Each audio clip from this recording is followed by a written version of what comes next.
तो बेटा +2 स्टार्ट हो रहा है। इस वजह से पहले तो मैं आपको पूरी प्लानिंग बता देता हूँ क्लासेस का, क्या शेड्यूल रहेगा, कैसे जो है क्लासेस आपकी लगेंगी और क्या स्ट्रक्चर रहेगा। 5 डेज अ वीक आपकी क्लास होगी, ठीक है, वेडनेसडे टू संडे। उसमें से 4 क्लास जो होगी वो सबके लिए कंपलसरी होगी, ठीक है। 4 क्लास कंपलसरी है, जिसमें आपका पूरा एंटायर सिलेबस जो है उसी 4 लेक्चर्स में कवर होगा।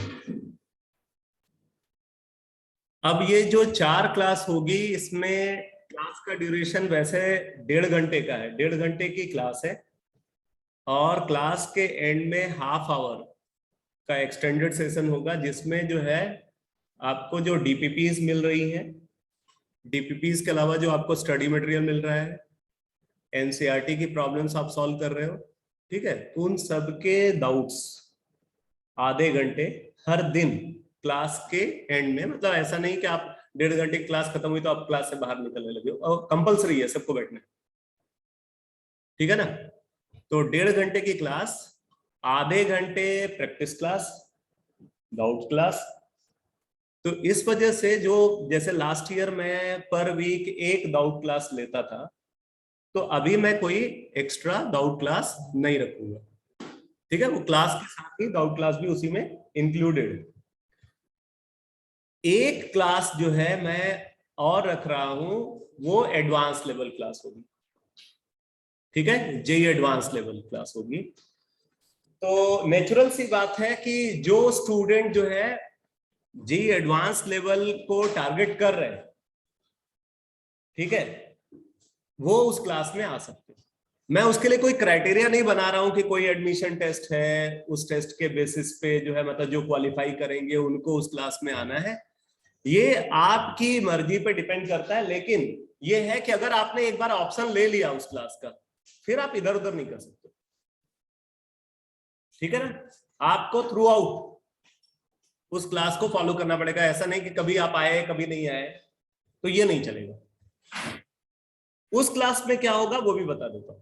उस क्लास में क्या है कि कुछ ऐसे कॉन्सेप्ट्स हैं जो एडवांस लेवल पे रिक्वायर्ड है, या थोड़े से हायर लेवल के कॉन्सेप्ट है, रेयरली उनपे भी क्वेश्चन मटेरियल सॉल्व करते हैं, तो उसपे भी बेस्ड क्वेश्चन जो है आपको वहां पे दिख जाते हैं। अब अगर आपको वो कॉन्सेप्ट नहीं पता है, ठीक है, तो फिर आप क्या करोगे? फिर आप गूगल सर्च करोगे, इधर उधर करोगे, नहीं तो आप मेरे पास आओगे, मेरे से पूछोगे। तो ऐसी सिचुएशन ना आए, उसके लिए मैं एक एडवांस लेवल क्लास भी रख रहा हूं, जिसमें वो सारे एक्स्ट्रा कॉन्सेप्ट कवर्ड होंगे। प्लस क्योंकि एडवांस लेवल क्लास है, तो उसमें आपके जो आप प्रॉब्लम्स की प्रैक्टिस कर रहे हो, एडवांस लेवल प्रॉब्लम्स की जो आप प्रैक्टिस कर रहे हो, उन प्रॉब्लम्स के डाउट्स भी जो है उसमें लिए जाएंगे। समझ आ रहा है? तो 5 क्लास जो है वो इस तरीके से रहेगी, जिसमें से 4 क्लास आप सभी को अटेंड करनी है। एक क्लास मैंने बोला वो एडवांस लेवल क्लास है, वो आप डिसाइड करोगे कि आपको उस क्लास का ऑप्शन लेना है या नहीं लेना। वैसे लोगे तो अच्छा रहेगा, ठीक है। बाकी आप एक आध क्लास अटेंड करके आप देख लो, आप कंफर्टेबल फील कर रहे हो अगर उस क्लास में, तो उसको कंटिन्यू करो। अगर नहीं कंफर्टेबल फील कर रहे हो तो कोई जरूरी नहीं। समझना है कि नहीं? मेडिकल स्टूडेंट्स के लिए वो क्लास रिक्वायर्ड नहीं।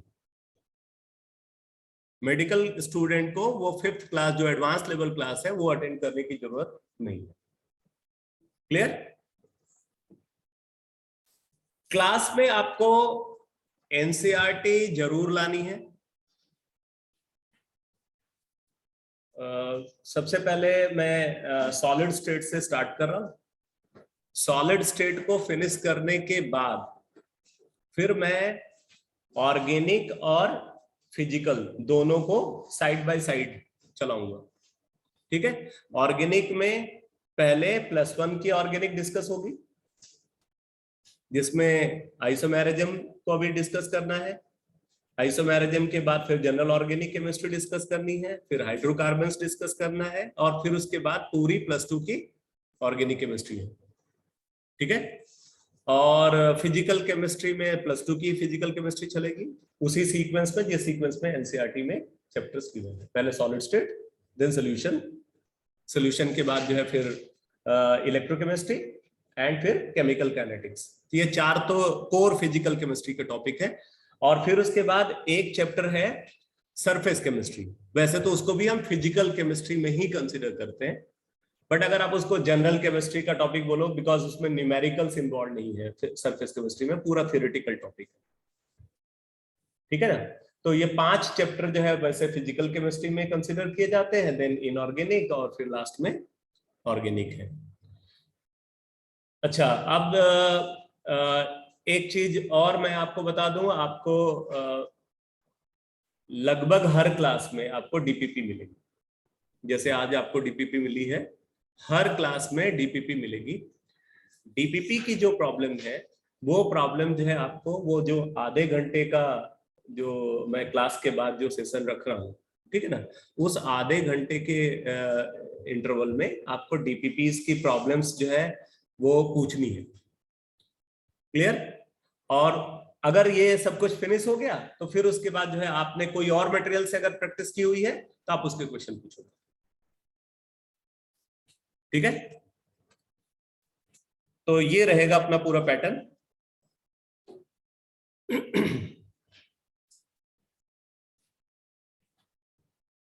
अच्छा, एक और बात बता दूं आपको, जैसे सॉलिड स्टेट स्टार्ट कर रहा हूं, तो सॉलिड स्टेट ऐसा टॉपिक है जिसका 11th के किसी भी चैप्टर से कोई कनेक्शन नहीं है, एकदम इंडिपेंडेंट टॉपिक है सॉलिड स्टेट। लेकिन सॉलिड स्टेट के बाद फिर नेक्स्ट चैप्टर आएगा सोल्यूशन एंड कॉलिगेटिव प्रॉपर्टी। तो जो सोल्यूशन एंड कॉलिगेटिव प्रॉपर्टी है वो डिपेंडेंट टॉपिक है। सोल्यूशन एंड कॉलिगेटिव प्रॉपर्टी में सोल्यूशन के कंसंट्रेशन की एनालिसिस होती है। तो कंसंट्रेशन मेजरमेंट यूनिट का डिस्कशन मैंने आपको 11th में मोल कॉन्सेप्ट में कराया था, ठीक है। जिन स्टूडेंट्स ने नहीं किया हुआ है कंसंट्रेशन मेजरमेंट यूनिट, जैसे मोलारिटी है, मोलालिटी है, मोल फ्रैक्शन है, नॉर्मेलिटी है, समझ में आ रहा है? तो ये पार्ट अगर आपने नहीं पढ़ा हुआ है तो आप मुझे इन्फॉर्म करोगे, मैं आपको रेलेवेंट लेक्चर शेयर करूंगा, ठीक है। 1-2 लेक्चर है उसके, तो वो 2 लेक्चर आपको देखने हैं सोल्यूशन स्टार्ट होने से पहले। तो सोल्यूशन एंड कॉलिगेटिव प्रॉपर्टी में एक तो आपको कंसंट्रेशन मेजरमेंट यूनिट का इन्वॉल्वमेंट देखने को मिलेगा, मतलब उसको आपको पहले से रिवाइज करके रखना है, ठीक है ना। आप इसको नोट कर सकते हो कहीं पे एक पेज पे। सॉलिड स्टेट इंडिपेंडेंट टॉपिक है, कोई दिक्कत नहीं है। आपको 11th नहीं आती तो भी आप सॉलिड स्टेट को आराम से समझ सकते हो।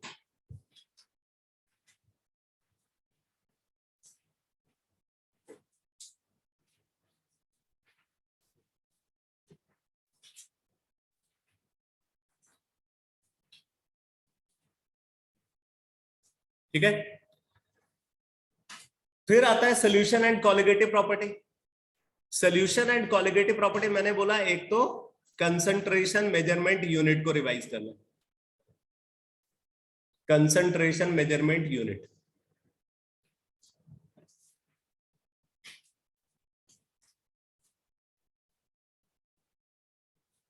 उसके अलावा सोल्यूशन एंड कॉलिगेटिव प्रॉपर्टी में इन्वॉल्व होगा आयनिक इक्विलिब्रियम।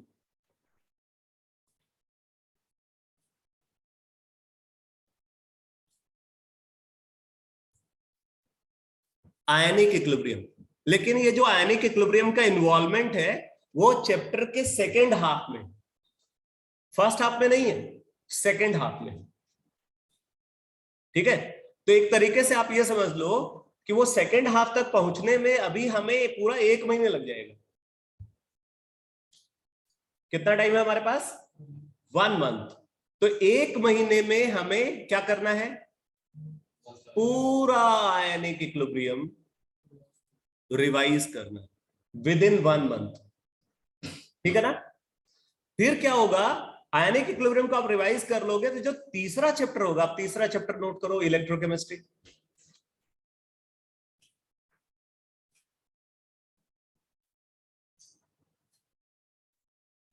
इलेक्ट्रोकेमिस्ट्री में इन्वॉल्वमेंट है रिडॉक्स रिएक्शन का, क्योंकि सारे जो इलेक्ट्रोकेमिकल चेंजेस होते हैं ना, सब रिडॉक्स रिएक्शन होते हैं। तो एक तो रिडॉक्स रिएक्शन का कंसेप्ट इन्वॉल्व है उसमें, ठीक। और उसमें इन्वॉल्वमेंट है आयनिक इक्विलिब्रियम का, और अच्छा इन्वॉल्वमेंट है आयनिक इक्विलिब्रियम का। तो आपने सोल्यूशन, पहले सोल्यूशन के लिए ऑलरेडी आयनिक इक्विलिब्रियम रिवाइज किया होगा, तो उसका बेनिफिट आपको इलेक्ट्रोकेमिस्ट्री में मिल जाएगा। आई बात समझे? थोड़ा बहुत इन्वॉल्वमेंट थर्मोडायनेमिक्स का भी होता है इलेक्ट्रोकेमिस्ट्री में, लेकिन थोड़ा बहुत, वो डेल्टा जी वाला जो कॉन्सेप्ट है ना, गिब्स फ्री एनर्जी चेंज का जो कॉन्सेप्ट है, उसका इन्वॉल्वमेंट है इलेक्ट्रोकेमिस्ट्री। ठीक है भाई। फिर आएगा chemical kinetics. Chemical kinetics, chemical kinetics related है केमिकल इक्विलिब्रियम से। आपने केमिकल इक्विलिब्रियम जो पढ़ा था, तो वहां पे रेट ऑफ रिएक्शन की बात की गई थी, ठीक है ना। तो वो जो रेट ऑफ रिएक्शन का कंसेप्ट है, वो इन डेप्थ डिस्कस होता है। वो इन डेप्थ डिस्कस होता है कहां पे? Chemical kinetics. तो केमिकल इक्विलिब्रियम से रिलेटेड है केमिकल कैनेटिक्स। बाकी जो कुछ भी कॉन्सेप्ट इन्वॉल्व होंगे वो सब उस चैप्टर के अपने कॉन्सेप्ट। तो सिर्फ आपको केमिकल इक्विलिब्रियम रिवाइज करना है केमिकल कैनेटिक्स से पहले। और सरफेस केमिस्ट्री एकदम अलग टॉपिक है, तो सरफेस केमिस्ट्री में ऐसा कुछ फर्दर, मतलब पहले से इन एडवांस रिवाइज करने की जरूरत नहीं है, ठीक है। तो ये फिजिकल केमिस्ट्री के लिए जो है मैं आपको स्ट्रेटजी बता रहा हूं। बाकी इनऑर्गेनिक केमिस्ट्री की जहां तक बात है, तो इनऑर्गेनिक केमिस्ट्री में मेटलर्जी जो है एक इंडिपेंडेंट टॉपिक है। मेटलर्जी, मेटलर्जी में थोड़ा बहुत इन्वॉल्वमेंट होता है, वो भी इलेक्ट्रोकेमिस्ट्री के कॉन्सेप्ट का, जो कि आप इसी साल पढ़ोगे। इलेक्ट्रोकेमिस्ट्री आप इसी साल पढ़ रहे हैं, तो मेटलर्जी में उसका इन्वॉल्वमेंट होगा तो कोई दिक्कत नहीं है। और इलेक्ट्रोकेमिस्ट्री में डेल्टा जी जो गिव्स फ्री एनर्जी चेंज का कंसेप्ट है, वो भी एक जगह पे इन्वॉल्व होता है। मेटलर्जी में बोल रहा हूं, मेटलर्जी में गिव्स फ्री एनर्जी चेंज का इन्वॉल्वमेंट है एक जगह पे, थर्मोडायनेमिक्स वाला जो पार्ट है। वैसे गिव्स फ्री एनर्जी चेंज के बिना तो पूरी केमिस्ट्री ही अधूरी है, तो वो तो है ही बड़ा इंपॉर्टेंट टॉपिक। मेटलर्जी के बाद फिर नेक्स्ट चैप्टर आता है पी ब्लॉक। मैंने आपको बताया भी था 11th में पी ब्लॉक को डिस्कस करते हुए कि 2 ग्रुप तो हम पी ब्लॉक के पढ़ रहे हैं 11th में, बाकी जो 4 ग्रुप है वो 12th में पढ़ेंगे।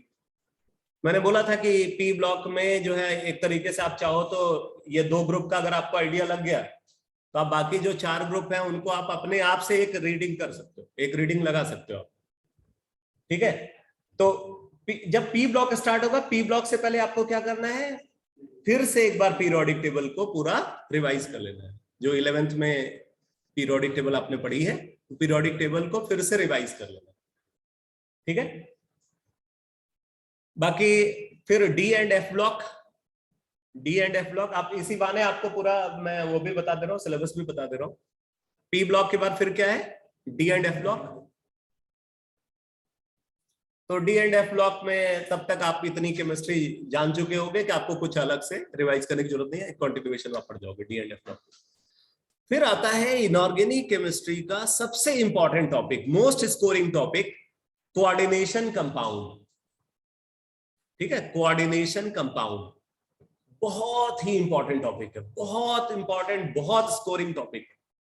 कई बार कॉम्पिटिटिव एग्जाम में कोऑर्डिनेशन कंपाउंड से 3 से 4 क्वेश्चन भी पूछे गए, इतना इंपॉर्टेंट टॉपिक।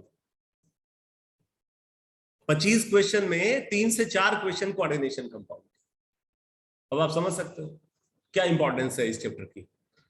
तो कोऑर्डिनेशन कंपाउंड जो है ना, एक अलग ही टॉपिक है, जिसमें आपको नॉमेनक्लेचर भी पढ़ना है, आइसोमेरिज्म भी पढ़ना है, उसमें केमिकल बॉन्डिंग का कॉन्सेप्ट भी आता है, ठीक है ना। उसके अलावा अगर हम देखें तो जो कोऑर्डिनेशन कंपाउंड है, कोऑर्डिनेशन कंपाउंड का connection solution and colligative property से भी है। कई सारी मिक्स प्रॉब्लम होती हैं जो सोल्यूशन एंड कॉलिगेटिव प्रॉपर्टी में पूछी जाती है, वहां पे कोऑर्डिनेशन कंपाउंड का कंसेप्ट इन्वॉल्व होता है। प्लस कोऑर्डिनेशन कंपाउंड के एप्लीकेशंस को लेकर के क्वेश्चन पूछे जाते हैं। एप्लीकेशन हर टाइप के एप्लीकेशन है, मेडिसिनल एप्लीकेशन भी है कोऑर्डिनेशन कंपाउंड के। कैंसर जैसे डिजीज में कैंसर का जो ट्रीटमेंट होता है उसमें कोऑर्डिनेशन कंपाउंड्स का इन्वॉल्वमेंट होता है। बायोलॉजिकल एप्लीकेशन है इसके, मेडिसिनल एप्लीकेशन है, ठीक है, इंडस्ट्रियल एप्लीकेशन है कोऑर्डिनेशन कंपाउंड के। उसके अलावा लेबोरेटरी में कई जगह पे कई सारे ऐसे टेस्ट आप पढ़ोगे केमिस्ट्री के जिसमें कोऑर्डिनेशन कंपाउंड का इन्वॉल्वमेंट आपको देखने को मिलेगा। तो एक अपने आप में कंप्लीट टॉपिक है कोऑर्डिनेशन कंपाउंड, और इसीलिए इतने ज्यादा क्वेश्चन पूछे जाते हैं। लेकिन कॉन्सेप्चुअल है, जैसे इनऑर्गेनिक केमिस्ट्री के बाकी चैप्टर्स में आपको रिएक्शंस की क्रैमिंग करनी पड़ती है, उस तरीके से वहां पे क्रैमिंग इन्वॉल्व नहीं, कॉन्सेप्चुअल टॉपिक है। इसीलिए मैं बोल रहा हूं कि एक बार अगर अपने कॉन्सेप्ट पकड़ लिया ना तो 100% स्कोर की गारंटी, ऐसा टॉपिक। हम नहीं पकड़ पाए तो 0 है, ठीक है। और बाकी पूरी ऑर्गेनिक केमिस्ट्री है, तो ऑर्गेनिक केमिस्ट्री में कोई ऐसा आपको अलग से कुछ करने की जरूरत नहीं है। बस सिर्फ आप नॉमेनक्लेचर एक बार जहां भी जैसे भी आपने पढ़ा हुआ नॉमेनक्लेचर को एक बार रिवाइज कर लेना। आइसोमेरिज्म से हम कंटिन्यू करेंगे रेगुलर क्लास में, ठीक है। ऑर्गेनिक केमिस्ट्री आप मान करके चलो ईयर लॉन्ग चलेगी, जब तक आपका +2 चलेगा तब तक ऑर्गेनिक केमिस्ट्री चलेगी। ऑर्गेनिक केमिस्ट्री का साथ कुछ टाइम तक फिजिकल केमिस्ट्री देगी और कुछ टाइम तक इनऑर्गेनिक केमिस्ट्री देगी। हो सकता हो लास्ट में अपने दम पे ऑर्गेनिक केमिस्ट्री ही चले, ये भी हो सकता है। ऑर्गेनिक केमिस्ट्री बहुत बड़ा पोर्शन है, और मैं क्योंकि 11th में आपको ज्यादा मैंने ऑर्गेनिक केमिस्ट्री कराई नहीं है, तो इस वजह से ये आपके लिए अच्छा ही है कि आपको पूरा एक स्ट्रेच में पढ़ना पड़ रहा, नहीं तो 11th की ऑर्गेनिक केमिस्ट्री पूरी हो जाती है 0, और फिर 12th की ऑर्गेनिक केमिस्ट्री समझ में आती नहीं, ठीक है। वो हम ऐसा करेंगे, किसी वीक में हो सकता है ऑर्गेनिक केमिस्ट्री की क्लास ज्यादा हो जाए, किसी वीक में इनऑर्गेनिक केमिस्ट्री की क्लास ज्यादा हो जाए, ऐसा कोई फिक्स शेड्यूल मैं नहीं दूंगा आपको, ठीक है। जैसे मुझे लग रहा है कि इस समय ऑर्गेनिक केमिस्ट्री एक ऐसे मोड पे है जहां पे नंबर ऑफ क्लासेस ज्यादा जरूरत है, तो हो सकता हो मैं 2 या 3 क्लास भी जो ऑर्गेनिक केमिस्ट्री पे लगा सकता हूँ, ठीक है। और जब मुझे लगेगा कि नहीं अभी फिजिकल केमिस्ट्री पे ज्यादा टाइम देना है, तो 3 क्लास जो है मैं फिजिकल केमिस्ट्री पे लगा दूंगा। वो पूरी फ्लेक्सिबिलिटी रहेगी, आप उसकी टेंशन मत लो, मुझे कराना है, जहां जैसा ठीक रहेगा उस तरीके से करेंगे। लेकिन हाँ ये है कि वो आपको इन एडवांस जो है इन्फॉर्म्ड रहे, कि पता चला आप ऑर्गेनिक केमिस्ट्री क्लास और फिजिकल केमिस्ट्री का नोट्स लेके बैठे, तो ऐसा नहीं है।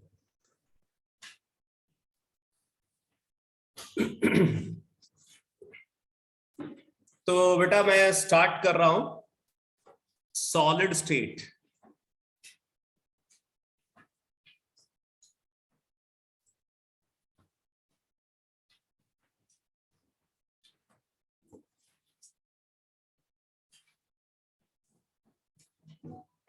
तो अगर आपसे बोला जाए कि भाई सॉलिड स्टेट क्या है, तो आप बोलोगे मैटर का एक फिजिकल क्लासिफिकेशन।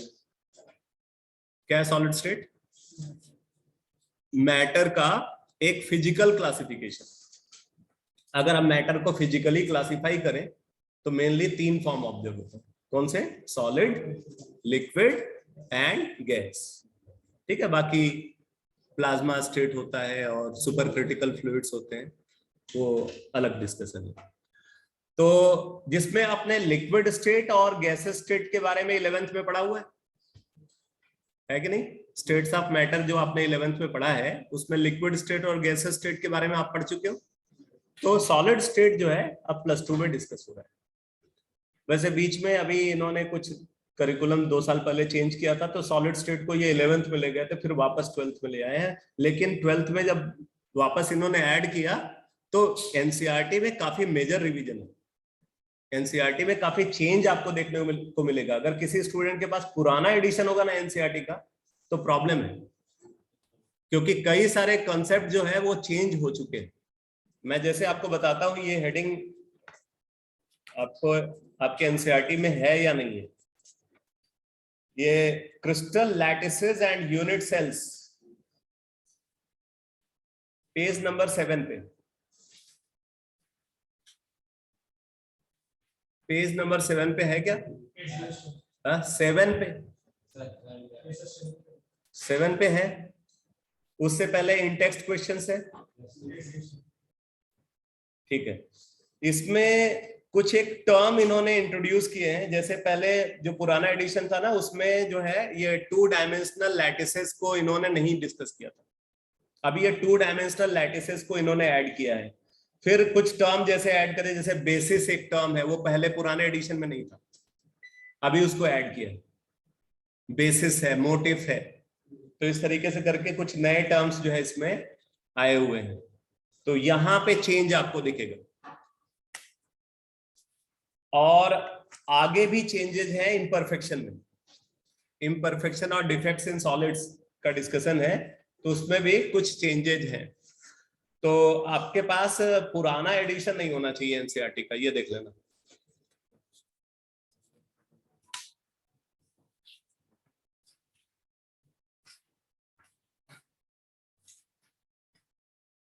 तो सॉलिड स्टेट के बारे में मैंने बताया कि सॉलिड क्या है, मैटर का फिजिकल क्लासिफिकेशन। अगर आपको सॉलिड को डिफाइन करना हो तो आप कैसे डिफाइन करोगे?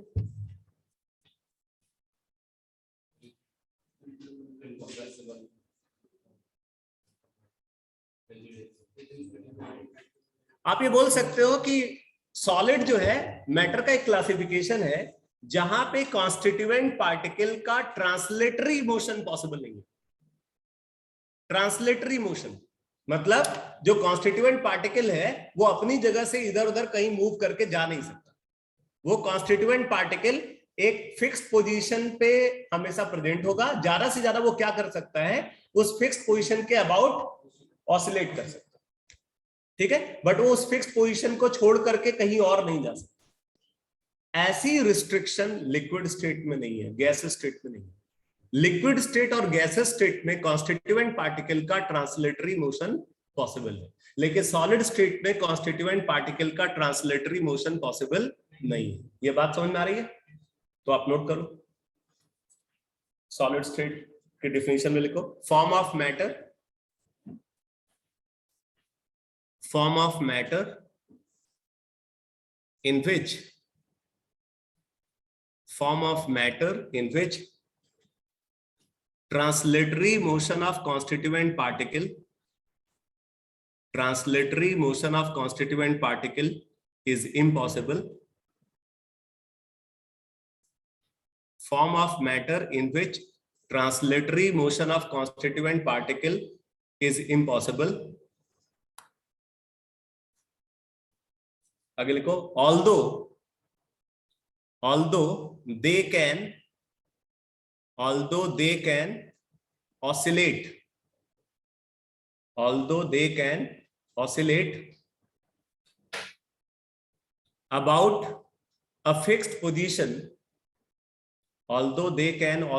about a fixed position,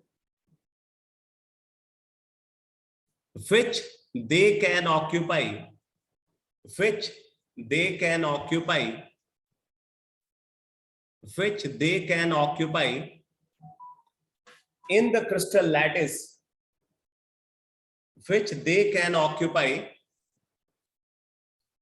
in the crystal lattice, although they can oscillate about a fixed position which they can occupy in the crystal lattice, is called solid state.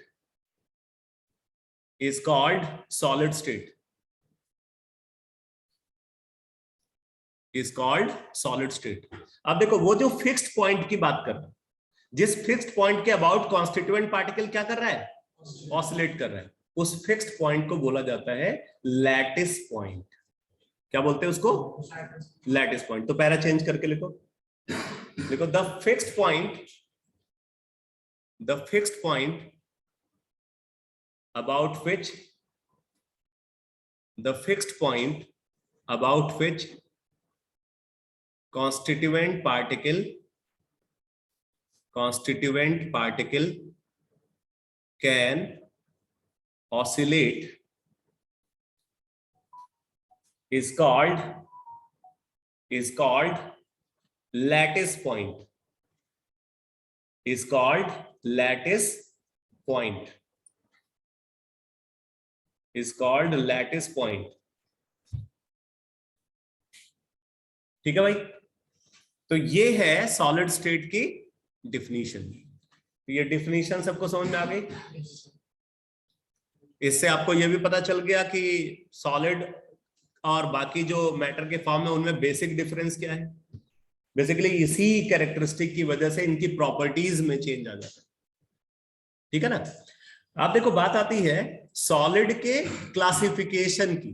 ठीक है, कितने टाइप के सॉलिड्स होते हैं, तो लिख लो classification of solids. Classification of solids. Classification of solids.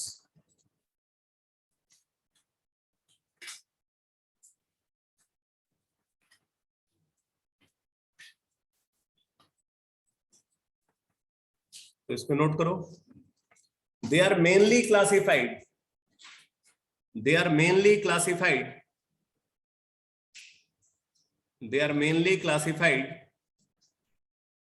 into following two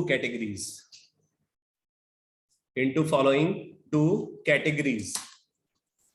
They are mainly classified into following two categories. अब देखो कौन कौन सी कैटेगरी है। Number 1, crystalline solid.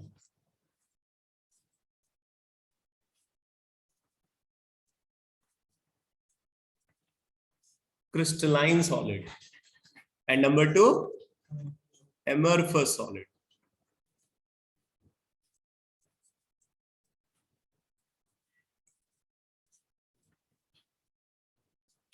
ठीक है, क्रिस्टलाइन सॉलिड और amorphous सॉलिड, ये दो क्लासिफिकेशन है सॉलिड्स के। तो अब मैं इनको डिस्कस कर रहा हूं कंपैरेटिव स्टडी के फॉर्म में। ठीक है, तो आप नोट कर लो, comparative study between crystalline and amorphous solid. Comparative study between crystalline and amorphous solid. Comparative study between crystalline and amorphous solid. तो आपको एक 3 कॉलम टेबल बनानी है। फर्स्ट कॉलम प्रॉपर्टीज के लिए, इसको छोटा रखना।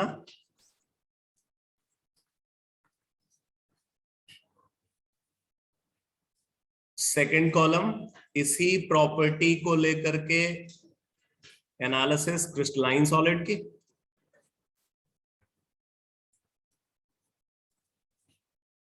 और थर्ड कॉलम इसी प्रॉपर्टी को लेकर के एनालिसिस amorphous सॉलिड की।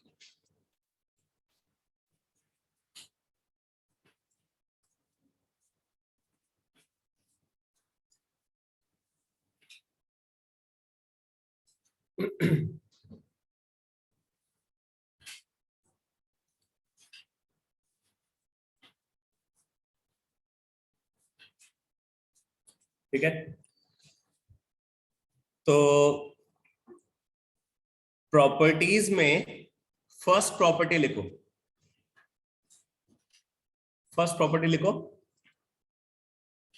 फॉर्मेशन। कैसे हम इनको फॉर्म करते हैं। क्रिस्टलाइन सॉलिड में लिखो, they are produced by slow cooling. They are produced by slow cooling of the liquid. They are produced by slow cooling of the liquid under certain condition. They are produced by slow cooling of the liquid under certain condition. ठीक है, एक liquid है, उस liquid को हम slowly cool कर रहे हैं, सर्टेन कंडीशन का मतलब प्रेशर को लेकर के कंडीशन है कि प्रेशर वैल्यू को फिक्स रखते हुए हम उसको धीरे धीरे करके कूल कर रहे हैं, तो क्या बनेगा? Crystalline solid. ठीक है, एमरफस सॉलिड में लिखो, they are produced by rapid cooling. They are produced by rapid cooling of the liquid. They are produced by rapid cooling of the liquid. Therefore they are also called supercooled liquid. Supercooled liquid. तो amorphous solid को हम क्या बोलते हैं? Supercooled liquid बोलते हैं। क्यों? क्योंकि ये लिक्विड को सडनली कूल करके बनता है। एकदम से लिक्विड का टेम्परेचर को डिक्रीज कर दिया तो क्या हुआ? जो कॉन्स्टिट्यूएंट पार्टिकल लिक्विड में जहां था वो वहीं पे फ्रीज हो गया और वो सॉलिडिफाई हो गया। अगर आप उसका इंटरनल स्ट्रक्चर देखोगे तो इंटरनल स्ट्रक्चर उसका अभी भी लिक्विड जैसा ही है। जो एमरफस सॉलिड है, एमरफस सॉलिड का जो इंटरनल अरेंजमेंट है कॉन्स्टिट्यूएंट पार्टिकल का, वो कैसा है? हैफजर्ड है, जैसे लिक्विड में होता है। लेकिन क्योंकि कॉन्स्टिट्यूएंट पार्टिकल इधर उधर मूव नहीं कर सकते, उतनी एनर्जी नहीं है कि वो उनको मूव कराया जा सके, इस वजह से वो क्या है? सॉलिड जैसा अपीयर होता है। समझ आया? तो ये तो हो गया फॉर्मेशन मेथड को लेकर के कंपैरिजन। सेकंड प्रॉपर्टी लिखो, number 2, shape.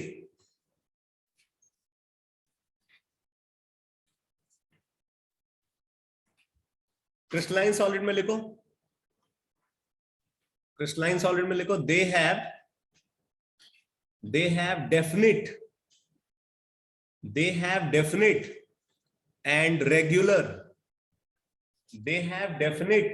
and regular geometrical form.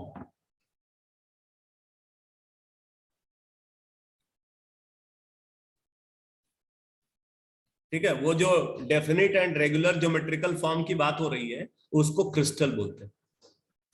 उस ज्योमेट्रिकल फॉर्म को क्या बोलते हैं? क्रिस्टल बोलते हैं। ठीक है, कॉल्ड क्रिस्टल, ये भी नोट कर लो।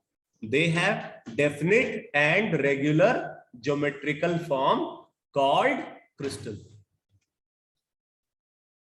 ठीक है, तो जो क्रिस्टलाइन सॉलिड होता है ना, उसका यूनिक क्रिस्टल होता है। जैसे एक पर्टिकुलर सब्सटेंस अगर क्रिस्टलाइन सॉलिड बना रहा है तो उसका कोई भी सॉलिड सैंपल आप ले लोगे तो सॉलिड सैंपल का ज्योमेट्रिकल फॉर्म हमेशा डेफिनेट होगा। चाहे आप उस सैंपल को इंडिया से लाओ या पाकिस्तान से लाओ या वर्ल्ड के किसी भी पार्ट से लेकर के आओ, ठीक है, वो सैंपल कहीं से भी अगर मिलेगा तो उसका ज्योमेट्रिकल फॉर्म डेफिनेट होगा। उस डेफिनेट ज्योमेट्रिकल फॉर्म को हम क्या बोलते हैं? क्रिस्टल बोलते हैं। ये बात क्लियर हुई? एमरफस सॉलिड में आप नोट करो, they do not have definite and regular geometrical form. They do not have definite and regular geometrical form.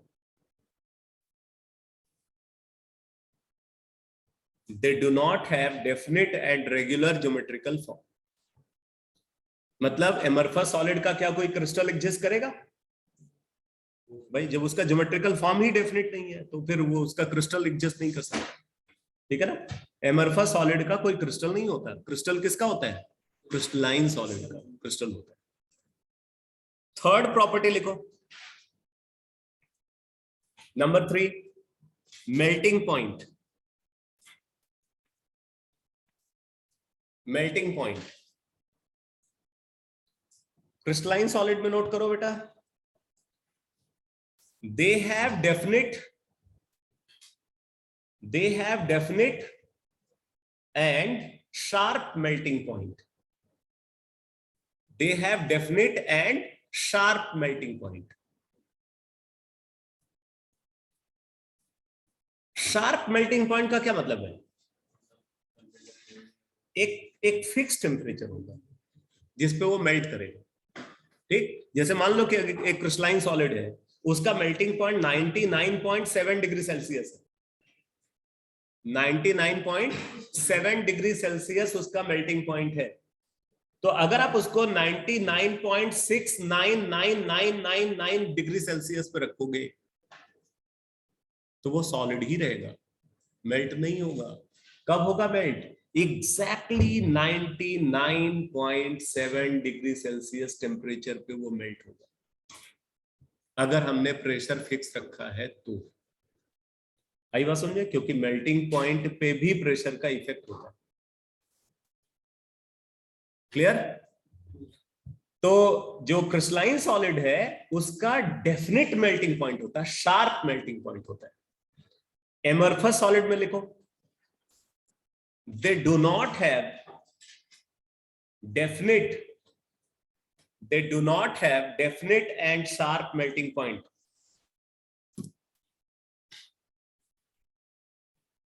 They do not have definite and sharp melting point. Basically amorphous solid के case में क्या होता है?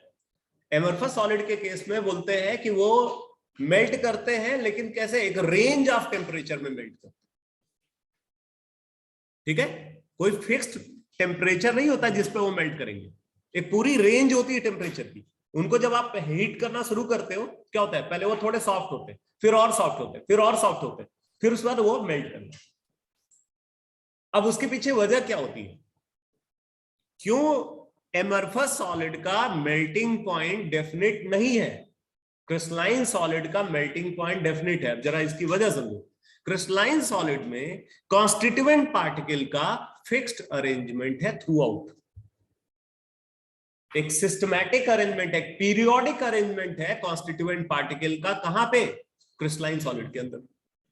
इसका मतलब crystalline solid में constituent particle के बीच में जो इंटर पार्टिकल फोर्सेस है, वो इंटर पार्टिकल फोर्सेस हर जगह इक्वली स्ट्रॉन्ग है।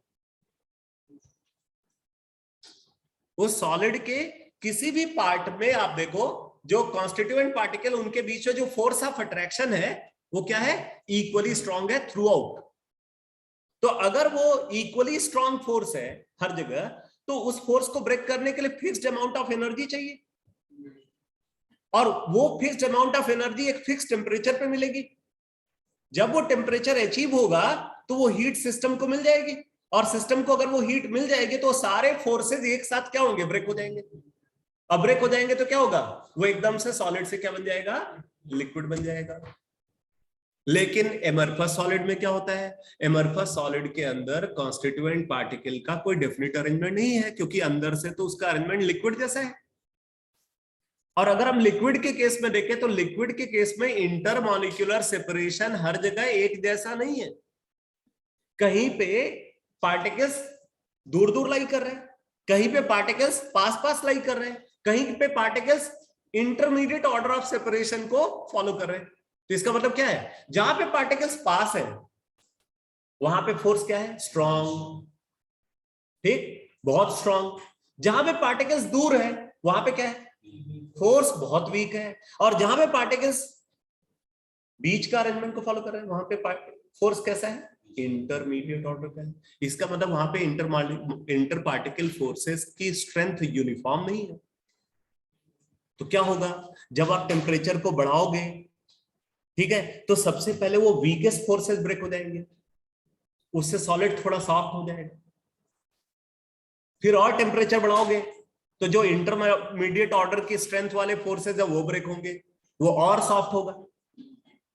और जब आप टेम्परेचर और बढ़ाओगे जो स्ट्रॉन्गेस्ट फोर्सेस है वो ब्रेक हो जाएंगे, मेल्ट कर जाएगा। समझ आया ना?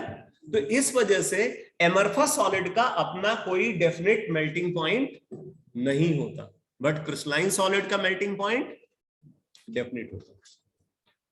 ये बात समझ में आ रही है सबको? Yes sir. Yes sir. तो आप यहाँ पे नोट कर लो, क्रिस्टलाइन सॉलिड में जो पॉइंट्स आपने लिखा था अभी एमरफस में मेल्टिंग पॉइंट वाला, उसी के कंटिन्यूएशन में एक चीज और ऐड कर लो। देखो, दे ग्रेजुअली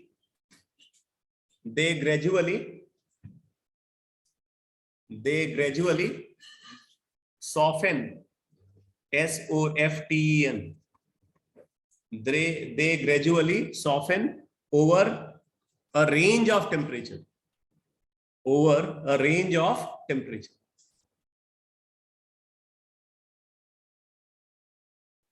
एमरफस सॉलिड में जो तीसरा पॉइंट आपने लिखा था उसी में आपको ये ऐड कर लेना।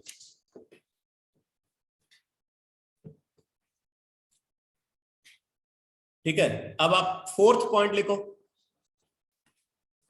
Fourth point, heat of fusion. Heat of fusion. Heat of fusion. तो क्रिस्टलाइन सॉलिड के केस में क्या होगा, क्योंकि क्रिस्टलाइन सॉलिड का मेल्टिंग पॉइंट फिक्स होता है, इसलिए क्रिस्टलाइन सॉलिड का हीट ऑफ फ्यूजन भी फिक्स होगा। क्योंकि हीट ऑफ फ्यूजन को कैसे डिफाइन करते हैं, थर्मोडायनेमिक्स में बताया था कि minimum amount of heat required to convert completely 1 mole of solid into liquid present at its melting point. ठीक है, तो जब मेल्टिंग पॉइंट वैल्यू फिक्स होगी तभी तो हीट ऑफ फ्यूजन फिक्स होगा। एमरफस सॉलिड का तो मेल्टिंग पॉइंट ही फिक्स नहीं होता, तो हीट ऑफ फ्यूजन कैसे फिक्स हो सकता है। ठीक है, तो क्रिस्टलाइन सॉलिड में लिखो, दे have definite heat of fusion. They have definite heat of fusion. Amorphous solid में लिखो, they do not have definite heat of fusion. They do not have definite heat of fusion. They do not have definite heat of fusion. ठीक है, fifth point लिखो बेटा। Fifth property, compressibility.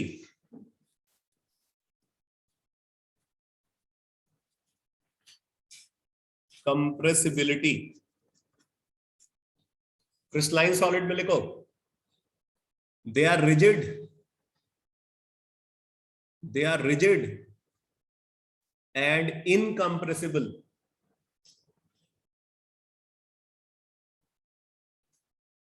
Crystalline solid क्या होते हैं, rigid होते हैं और इनकंप्रेसिबल होते हैं।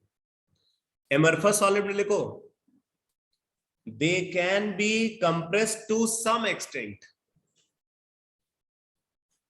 ऐसा नहीं कि गैस जैसा कंप्रेस कर दोगे, बहुत थोड़ा आप उसको एक कंप्रेस कर सकते हो। ठीक है, नेक्स्ट प्रॉपर्टी लिखो,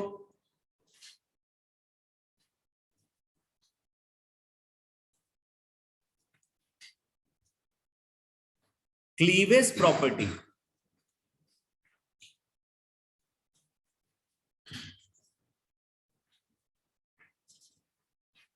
क्लीवेज प्रॉपर्टी। अब देखो क्लीवेज प्रॉपर्टी क्या है। जैसे मान लो आपके पास एक सॉलिड सैंपल है, ठीक है, आपको नहीं पता कि वो क्रिस्टलाइन है या एमरफस है, और आप उसको आइडेंटिफाई करना चाहते हो वो किस टाइप का सॉलिड है, क्रिस्टलाइन सॉलिड है या एमरफस सॉलिड है। तो आप देखो क्या करते हैं, उसको वो जो भी सैंपल है उस सैंपल को एक शार्प एज टूल से कट कर देते हैं। ठीक है, एक शार्प एज टूल लिया, उससे हमने क्या किया, उस सैंपल को कट कर दिया, और कट करने के बाद जो सरफेस प्रोड्यूस हुआ उसकी एनालिसिस करते हैं। क्या वो सरफेस जो प्रोड्यूस हुआ वो एक प्लेन सरफेस है या वो एक इररेगुलर सरफेस है। ठीक है, कट करने के बाद जो सरफेस प्रोड्यूस हुआ क्या वो एक प्लेन सरफेस है या वो इररेगुलर सरफेस है। अगर वो प्लेन सरफेस है तो फिर वो क्रिस्टलाइन सॉलिड है, और अगर इररेगुलर सरफेस है तो वो एमरफस सॉलिड है। अब इसका एक सिंपलेस्ट एग्जांपल आपको बताता हूं, जैसे ग्लास है, ठीक है, ग्लास क्या होता है, एमरफस सॉलिड होता है। ठीक, ग्लास को आप कट करो, कट करने के बाद अगर आपको ये देखना है कि उसका सरफेस कैसा है तो अपने फिंगर को वहां से पास करो।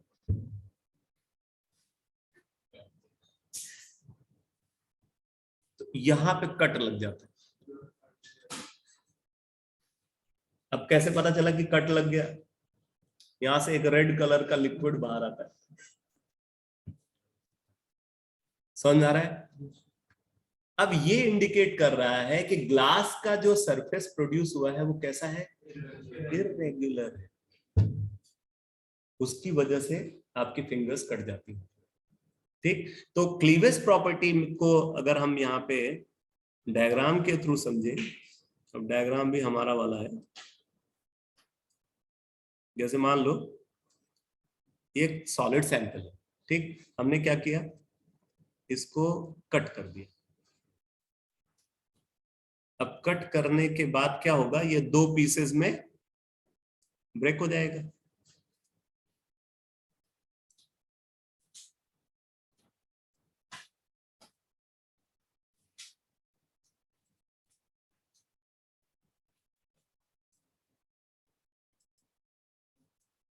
ठीक है, इस तरीके से ये दो पीसेस में ब्रेक हो जाएगा। अगर ये जो सरफेस यहां पे मिल रहा है वो क्या है? प्लेन सरफेस है, तो मतलब सॉलिड क्या है? क्रिस्टलाइन। लेकिन एमरफस के केस में क्या होगा?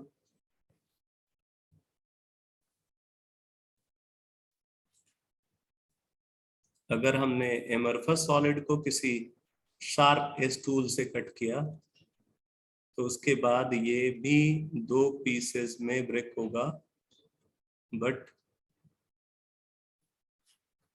कैसा सरफेस होगा भाई? इररेगुलर सरफेस होगा। ये डायग्राम बना लो।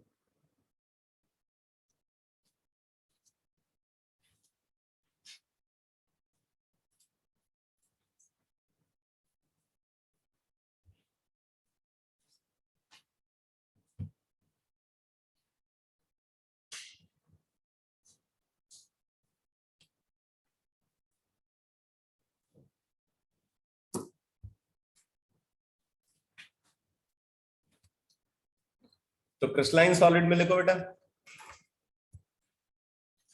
they can be cut into two pieces with plane surfaces. They can be cut into two pieces with plane surfaces. Pieces की spelling PEACE.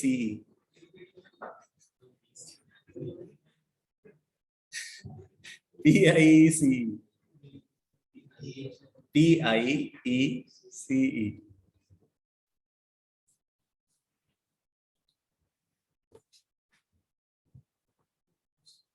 They can be cut into two pieces. Amorphous solid में they can be cut into two pieces with irregular surfaces. Irregular surfaces.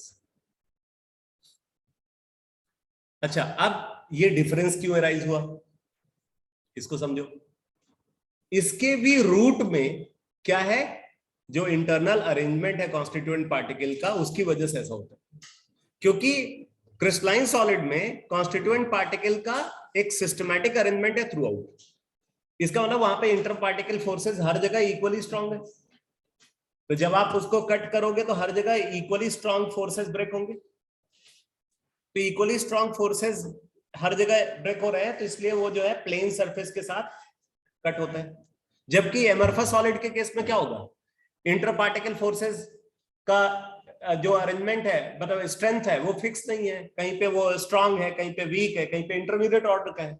तो natural सी बात है, जब उसको cut करोगे तो वो वहां से ब्रेक होना चाहेगा जहां पे वीकेस्ट फोर्सेस है। और क्योंकि वीकेस्ट फोर्सेस जो है एक लाइन के अलॉन्ग तो है नहीं, तो इस वजह से क्या होता है, इररेगुलर सरफेस प्रोड्यूस होता है। समझ में आया? ये हो गई क्लीवेज प्रॉपर्टी। नेक्स्ट लिखो, नेक्स्ट प्रॉपर्टी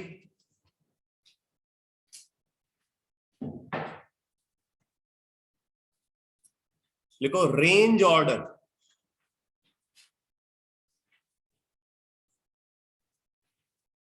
रेंज ऑर्डर, अब देखो रेंज ऑर्डर क्या है। बेसिकली रेंज ऑर्डर हम यहां पे डिफाइन कर रहे हैं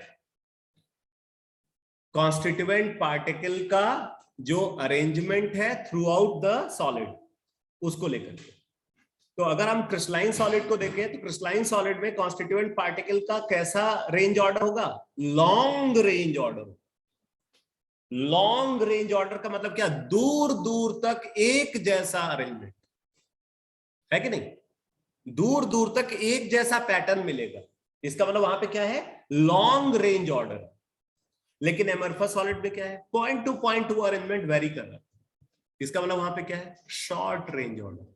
लिख लो क्रिस्टलाइन सॉलिड में they have a long range order, they have a long range order in terms of arrangement of constituent particle.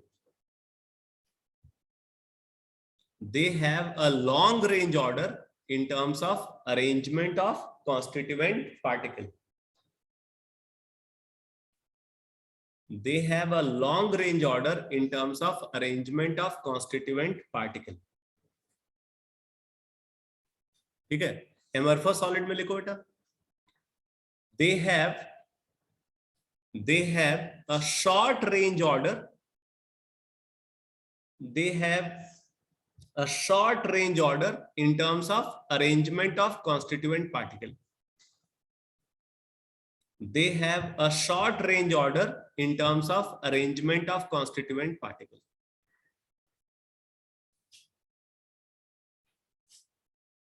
ठीक है, नेक्स्ट पॉइंट लिखो, नेचर या nature of solid, nature of solid भी बोल सकते। तो जो क्रिस्टलाइन सॉलिड है वो ट्रू सॉलिड बोला जाता है। क्रिस्टलाइन सॉलिड को हम क्या बोलते हैं? ट्रू सॉलिड बोलते हैं। तो क्रिस्टलाइन सॉलिड में लिख लो ना ट्रू सॉलिड।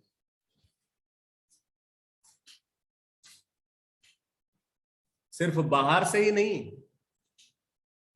इंटरनली भी वो सॉलिड का टिपिकल अरेंजमेंट को फॉलो कर रहा है, इसलिए उसको ट्रू सॉलिड बोलते हैं। एमरफस सॉलिड में लिखो स्यूडो सॉलिड, स्यूडो सॉलिड, और उसको और क्या बोलते हैं? सुपर कूल्ड लिक्विड बोलते हैं।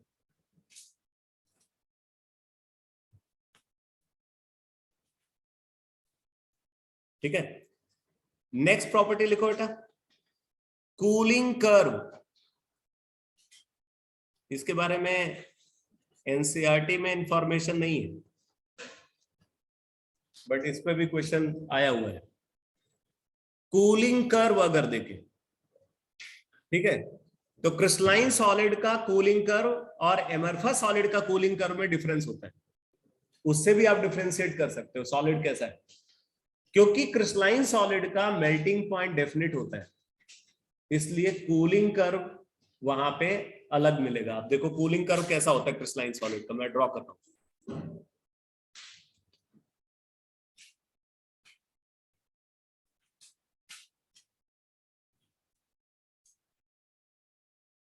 कूलिंग कर्व क्या है?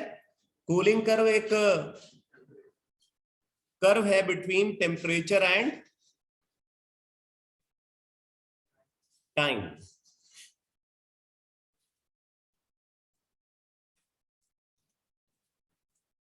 टेम्परेचर और टाइम के बीच में कर्व है। तो अगर हम क्रिस्टलाइन सॉलिड, मतलब क्रिस्टलाइन सॉलिड का क्या रहा होगा? पहले लिक्विड रहा होगा, ठीक है, उसको हम कूल कर रहे हैं, टेम्परेचर उसका डिक्रीज कर रहे हैं, तो क्या होगा? पहले तो जो कर्व है वो लीनियरली डिक्रीज करता है, ठीक। उसके बाद फिर क्या होता है? मेल्टिंग पॉइंट आ जाता है। मेल्टिंग पॉइंट आ जाता है तो ये क्या हो जाएगा? कांस्टेंट हो जाएगा। अभी इसमें क्या होगा? इस पार्ट में फिजिकल स्टेट चेंज होने लगेगा। अब वो लिक्विड और सॉलिड एक साथ एग्जिस्ट करेंगे, ठीक है ना। यहां पे क्या होगा? यहां पे एग्जिस्ट करेगा pure liquid, trace amount of solid. और यहां पे क्या होगा, प्योर सॉलिड मतलब ऑलमोस्ट सॉलिड है, ट्रेस अमाउंट ऑफ लिक्विड। समझ आ रहा है भाई? इधर क्या है, इधर लिक्विड, उसका टेम्परेचर डिक्रीज कर रहा है। ये जो हॉरिजॉन्टल पार्ट है, इस टेम्परेचर को हम क्या बोलेंगे, this temperature is called melting point. तो मेल्टिंग पॉइंट पे कर्व कैसा हो जाएगा, हॉरिजॉन्टल। हॉरिजॉन्टल होने का मतलब क्या है, यहां पे लिक्विड का सॉलिड में कन्वर्जन स्टार्ट हो जाएगा, मतलब फेज चेंज स्टार्ट हो जाएगा। और जब फेज चेंज होता है ना, तो टेम्परेचर कांस्टेंट हो जाता है। जब तक फेज चेंज होगा तब तक टेम्परेचर क्या रहेगा, कांस्टेंट रहेगा।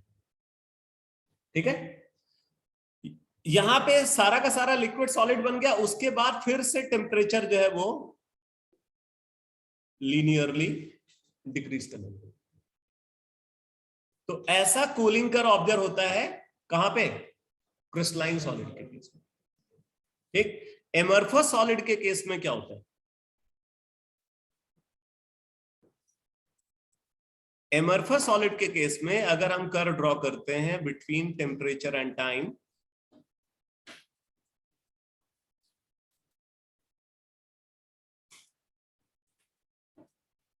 यहां पे कर्व में कोई भी हॉरिजॉन्टल पार्ट नहीं आता, इसके कर्व में कोई हॉरिजॉन्टल पार्ट नहीं आता। तो हॉरिजॉन्टल पार्ट नहीं आने का क्या मतलब है, there is no definite melting point.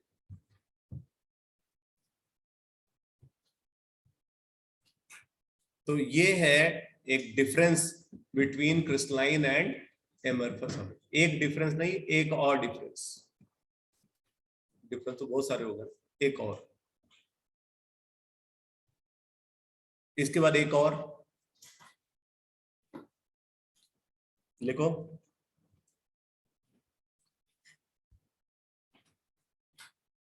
Number 9 10।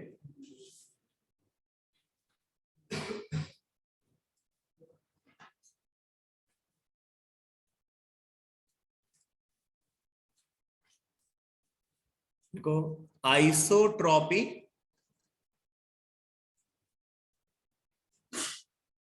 And anisotropy.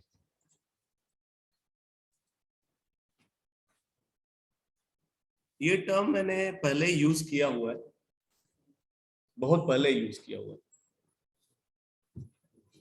किसी को याद है क्या मतलब है, होता है आइसोट्रॉपी और एनिसोट्रॉपी का? आइसोट्रॉपी का पता है? आइसोट्रॉपी का मतलब होता है uniform properties, uniformity in property. और एनिसोट्रॉपी उसी का opposite, non uniformity in property. ठीक है, अच्छा अब बताओ, आप क्रिस्टलाइन सॉलिड और एमरफस सॉलिड की आपने इतनी सारी एनालिसिस कर ली, तो कौन आइसोट्रॉपी दिखाएगा, कौन एनिसोट्रॉपी दिखाएगा? प्रॉपर्टीज में यूनिफॉर्मिटी कौन दिखाएगा? एमरफस दिखाएगा। अच्छा, क्यों? नहीं, अच्छा वहां लिखा, तुम्हारी खोपड़ी क्या कहती है?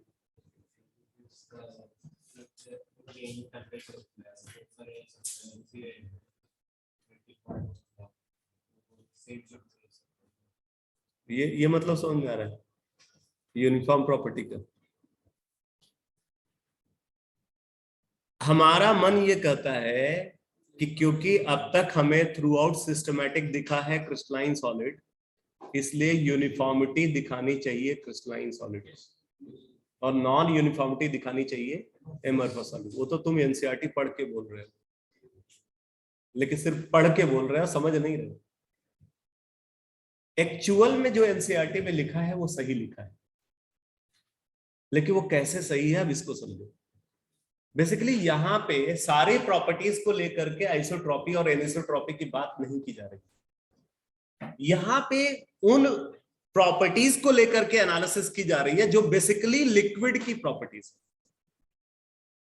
किसकी प्रॉपर्टीज है? लिक्विड की प्रॉपर्टीज। लिक्विड की प्रॉपर्टीज को लेकर के कंपैरिजन कर रहे हैं, तो फिर यूनिफॉर्मिटी कौन दिखाएगा? जो अंदर से लिक्विड है। समझ में आया कि नहीं?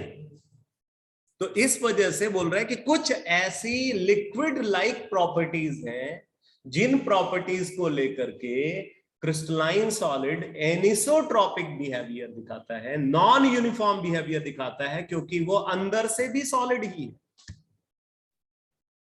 जबकि एमरफस सॉलिड क्या है? एमरफस सॉलिड अंदर से लिक्विड वाला अरेंजमेंट को एक्वायर करता है, इसलिए वो आइसोट्रॉपिक बिहेवियर दिखाता है।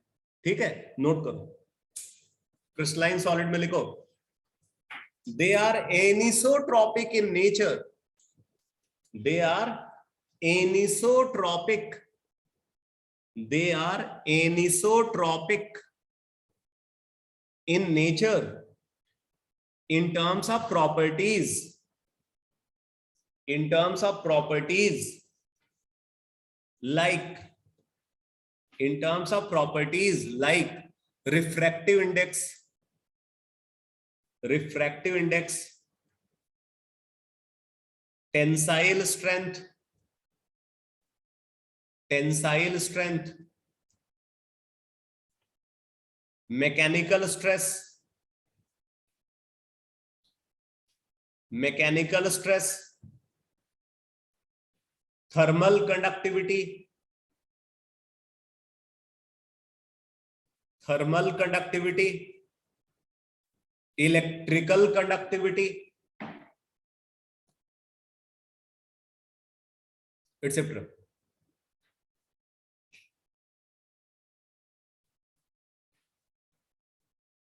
समझ में आया भाई?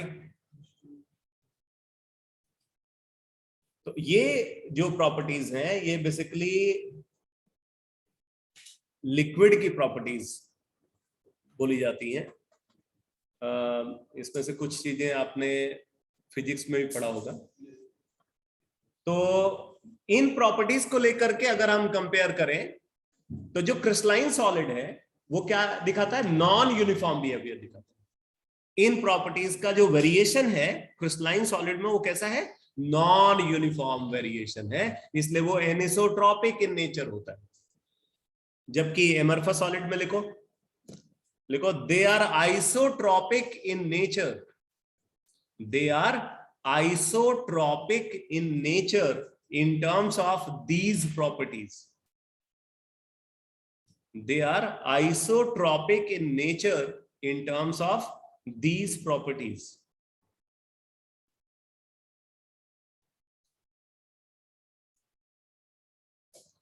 ठीक है, तो ये है comparative study between crystalline and amorphous solid. तो ये सारे कंपैरिजन के पॉइंट्स क्लियर हो गए।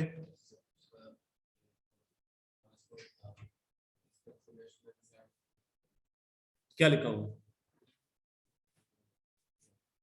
पढ़ो पढ़ो।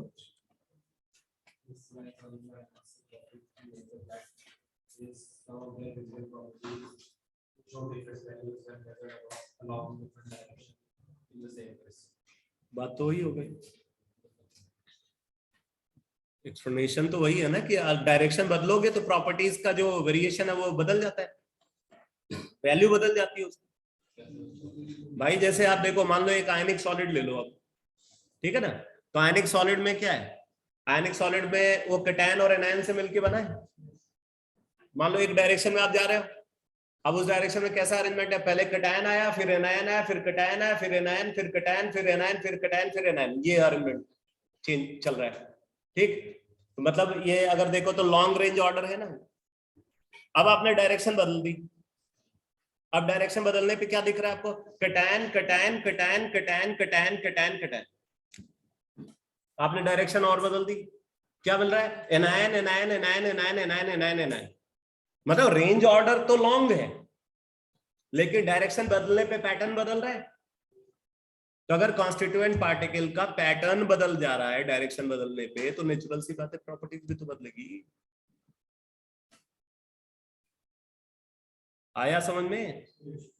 तो इस वजह से हम ये बोलते हैं कि जो क्रिस्टलाइन सॉलिड होता है वो क्रिस्टलाइन सॉलिड एनिसोट्रॉपिक होता है। ये कुछ प्रॉपर्टीज को लेकर के जिनको यहाँ पे स्पेशली मेंशन किया गया, सारी प्रॉपर्टीज को लेकर के नहीं, कुछ प्रॉपर्टीज को लेकर।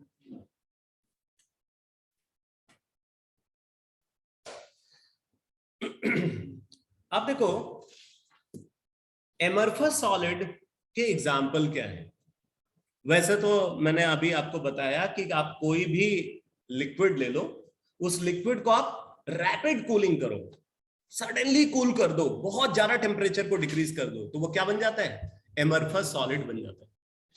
लेकिन कुछ ऐसे भी सब्सटेंसेस हैं जो बाय नेचर एमरफस सॉलिड है, जैसे जितने भी पॉलीमर्स हैं, चाहे वो नेचुरल हो या सिंथेटिक, जैसे आपका हेयर ये एक पॉलीमर है, आपका स्किन पॉलीमर, नेल पॉलीमर है, समझ में आया कि नहीं।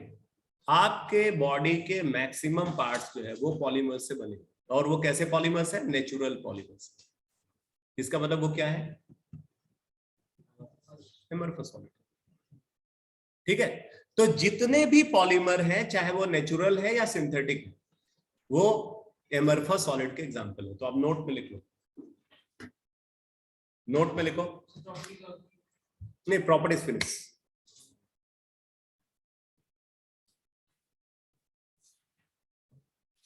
नोट में लिखो बेटा, all polymers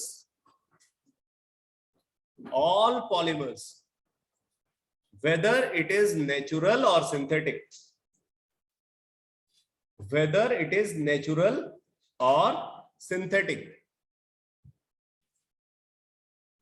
are example of amorphous solids.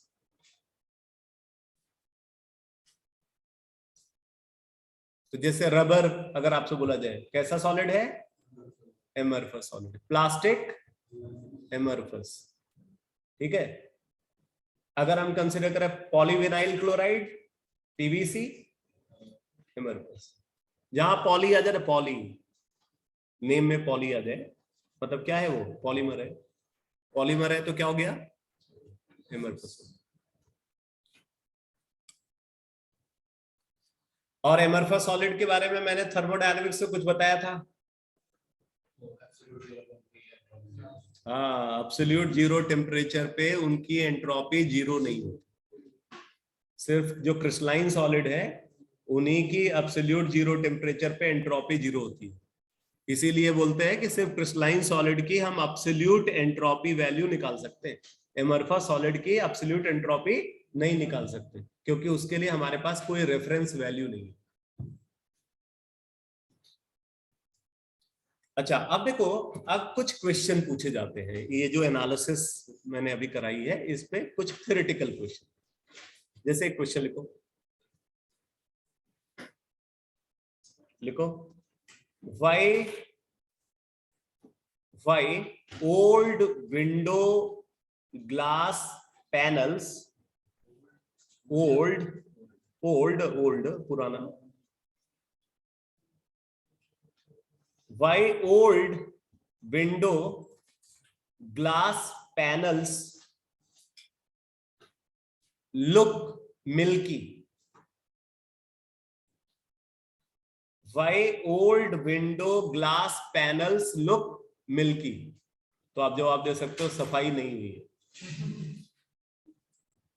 Colin मारा नहीं उस पे, कपड़े उपड़े नहीं मारे, तो इस वजह से वो मिल्कीनेस दिखा रहा है। मतलब मिल्कीनेस का मतलब क्या है, ट्रांसपेरेंट नहीं, ठीक है ना, ट्रांसपेरेंसी लूज कर गया, तो मिल्कीनेस। एक्चुअली आप कितने भी कपड़े मारो 40-50 साल तक, रोज सफाई करो, लेकिन ये ग्लास की अपनी एक कैरेक्टरिस्टिक होती है, कुछ टाइम के बाद ग्लास में वो चीज आपको दिखेगी, वो ट्रांसपेरेंसी को लूज करता है।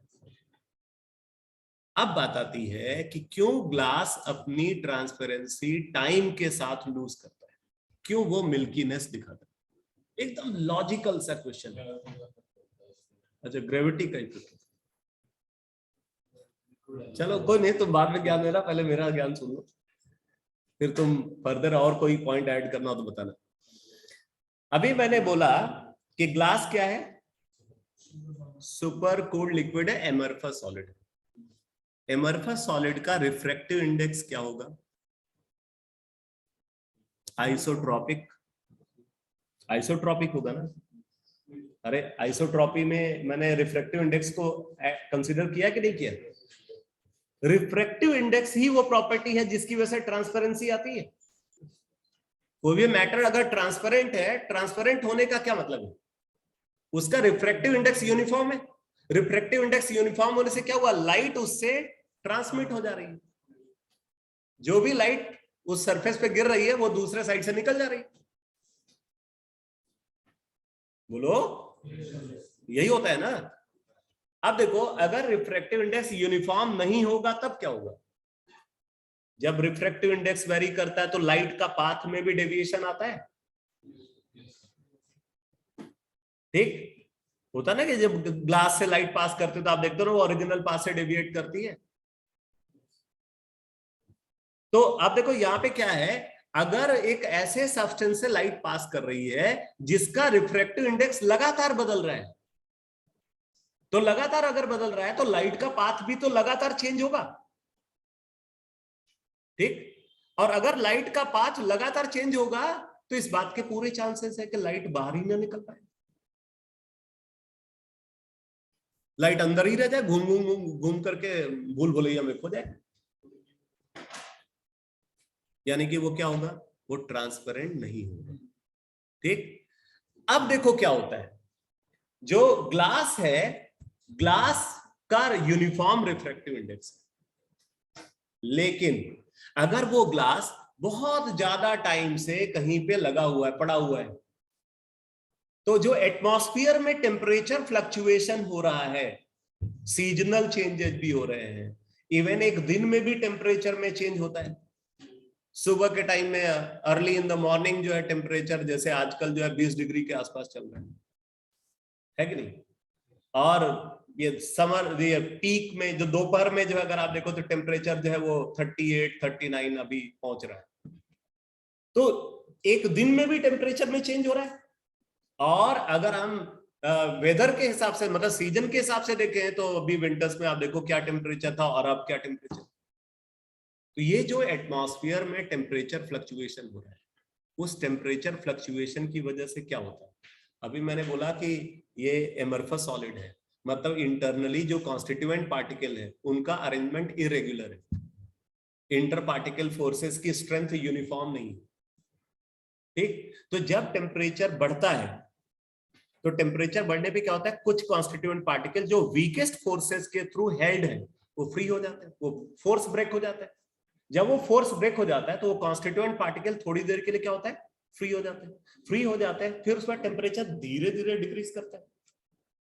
भाई जो एटमॉस्फेयर में टेम्परेचर चेंज होता है वो सडन थोड़ी होता है कि एकदम से टेम्परेचर 40 से जो जीरो पे आ गया, ऐसा थोड़ी होता है, धीरे धीरे डिक्रीज करता है टेम्परेचर।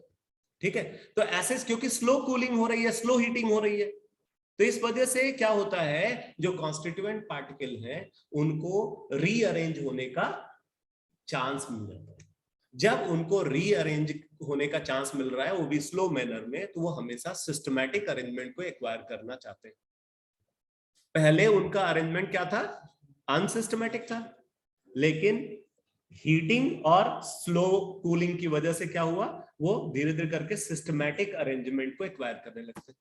अगर कॉन्स्टिट्यूएंट पार्टिकल का अरेंजमेंट सिस्टमैटिक होने लगेगा, मतलब उसके अंदर क्या आएगी, क्रिस्टलाइन कैरेक्टरिस्टिक आएगी, और क्रिस्टलाइन कैरेक्टरिस्टिक अगर बढ़ेगी तो रिफ्रैक्टिव इंडेक्स में वेरिएशन होने लगेगा। रिफ्रैक्टिव इंडेक्स में अगर वेरिएशन होगा तो फिर ट्रांसपेरेंसी को वो धीरे धीरे करके क्या होगा, लूज करेगा। समझ में आया? इस वजह से जो पुराने ग्लास पैनल्स हैं वो आपको मिल्कीनेस दिखाते हैं, मतलब वो ट्रांसपेरेंट नहीं दिखते। तो लिख लो इसका एक्सप्लेनेशन, लिखो, due to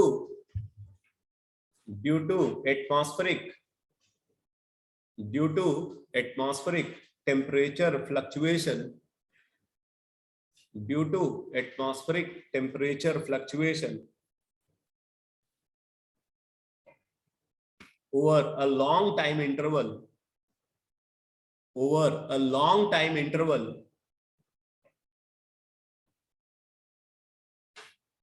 glass which is an amorphous solid glass which is an amorphous solid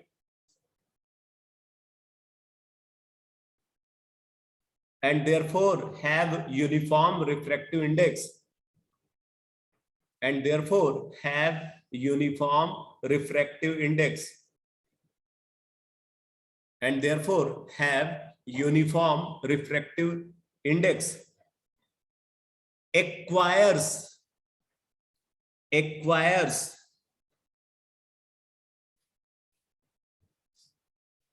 some crystalline characteristic, acquires some crystalline characteristic and therefore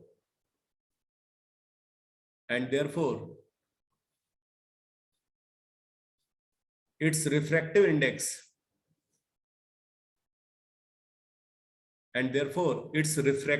becomes क्या? non-uniform, due to which it loses its transparency,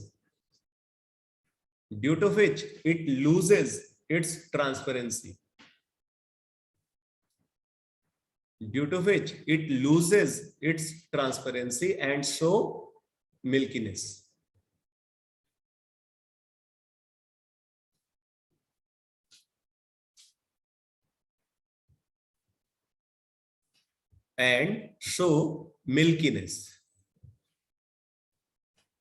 समझ में आ गया? बोलो। Yes, sir. अब आपसे बोला जाए कि आपके पास एक क्रिस्टलाइन सॉलिड है, उसको एमरफस बनाना है, क्या करोगे? अच्छा, मेल्ट करेंगे फिर धीरे धीरे कूल करेंगे तो एमरफस बन जाए। अरे भाई, मेल्ट करोगे ठीक है, ये समझ में आ रहा है, फिर रैपिडली कूल करो। अगर क्रिस्टलाइन को एमरफस बनाना है क्या करोगे? पहले मेल्ट करोगे फिर रैपिड कूलिंग करोगे, और एमरफस को क्रिस्टलाइन बनाना है तो पहले मेल्ट करोगे फिर स्लोली कूल करोगे। हो गया क्लियर? जैसे ग्लास एमरफस सॉलिड है और उसी का एक फॉर्म है क्वार्ट्ज। नाम सुना होगा क्वार्ट्ज? नहीं सुना? एक टाइप का सिलिकेट होता है, सिलिकेट, ठीक है? क्वार्ट्ज एक टाइप का सिलिकेट। तो क्वार्ट्ज जो होता है वो क्रिस्टलाइन सॉलिड, ग्लास एमरफस दोनों बने हैं SiO2 से, सिलिका से बने। किससे बने? सिलिका से बने, ठीक है? लेकिन एक है एमरफस और दूसरा है क्रिस्टलाइन। तो अगर आपको ग्लास को क्वार्ट्ज में कन्वर्ट करना है तो क्या करोगे? मेल्ट करोगे, स्लोली कूल करोगे। और क्वार्ट्ज को ग्लास में कन्वर्ट करना है तो क्या करोगे? मेल्ट करोगे, रैपिडली कूल करोगे। हो गया clear?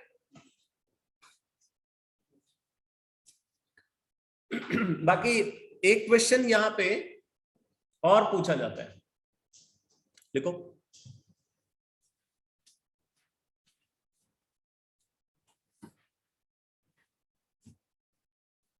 Why vertical glass panels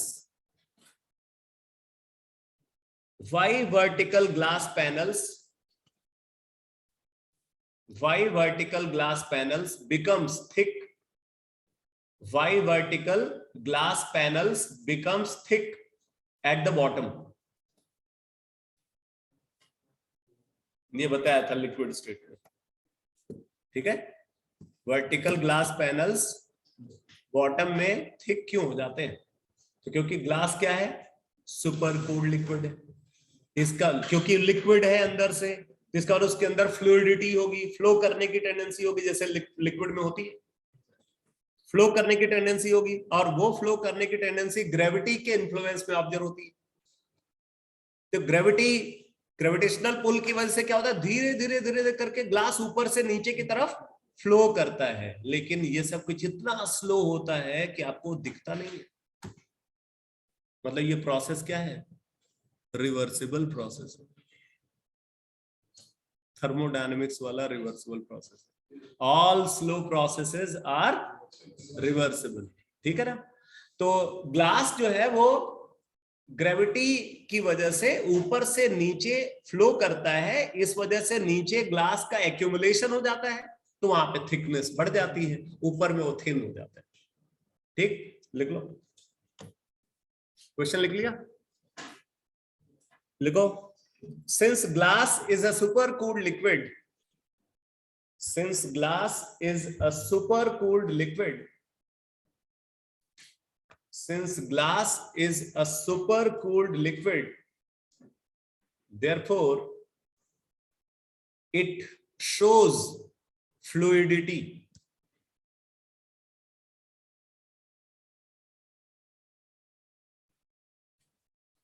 which is observed under the influence of gravity, which is observed under the influence of gravity.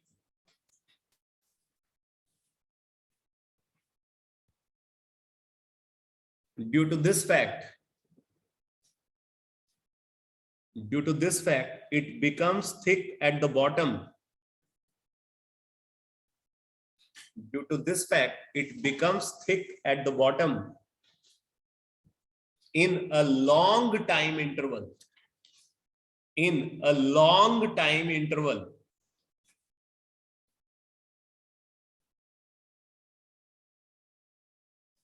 It becomes thick at the bottom in a long time interval. ठीक है, बहुत बड़े time interval में ऐसा देखने को मिलेगा। एक इंफॉर्मेशन एमरफस सॉलिड के रिगार्डिंग एनसीईआरटी में गिवन है, उसको आप नोट में लिख लेना, लिख लो। Amorphous silica, amorphous silica, amorphous silica is best photovoltaic material. Photovoltaic material. Photovoltaic का क्या मतलब है बेटा? हाँ एकदम सही है। फोटो यानी कि फोटोन, फोटोन यानी कि सनलाइट, वोल्टेइक तो सनलाइट को यूज करके वोल्ट प्रोड्यूस करना, इलेक्ट्रिसिटी प्रोड्यूस करना। ठीक है, तो जो एमरफस सिलिका है उसको हम कहां पे यूज करते हैं?